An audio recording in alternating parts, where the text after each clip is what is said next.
আমার মার তো কোনোদিন ফেসটাও আমি দেই নাই।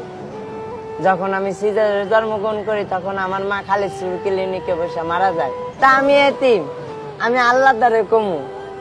আমার যা কষ্ট হইতাছে না, আমি মানুষের দাদা হাত পাইতে পাইতে খাইতেছি না, আল্লাহ দেখতেছে না, আল্লাহর বিচার একদিন করব।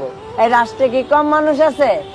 হ্যাঁ, চাইলে তো হেল্প করতে পারে, 500 টাকার ব্যাপার, চাইলে তো হেল্প করতে পারে, কিংবা আমার হাতটা ধইরা লগে করে বড় বাজার নিয়ে যাইতে পারে, এমন কোন দয়ালু ব্যক্তি নাই।